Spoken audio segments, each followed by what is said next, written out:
கிழமை வந்தா என்ன திருடி புட்டால் தினந்தோறும் வந்து என்ன ஆக்கி புட்டா செம்பா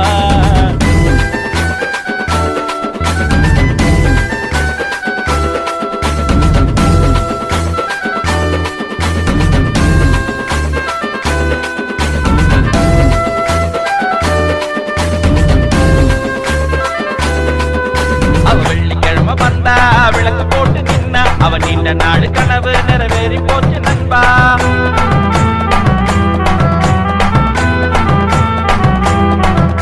அவ சனிக்கிழமை வந்தா சந்தோஷமா நின்னா என் சந்தேகத்துக்கு பதிலா என்ன சாட்சி போட்டா நண்பா. நாடு கிழமை போல நியாயத்துக்கு மேலே அவன் நன்றிக்குத்தான் பிறக்கும் ஞாயிற்றுக்கிழமை. அவ தினந்தோறும் வந்தா திருமுகமா நின்னா அவ மறைமுகமா வந்தா ஒரு முகமா நின்றா. அவ திங்கட்கிழமை வந்தா என்ன திருடி கூட்டான் நண்பா. தினந்தோறும் வந்து என்ன புட்டான் செம்பா. அவ அசகில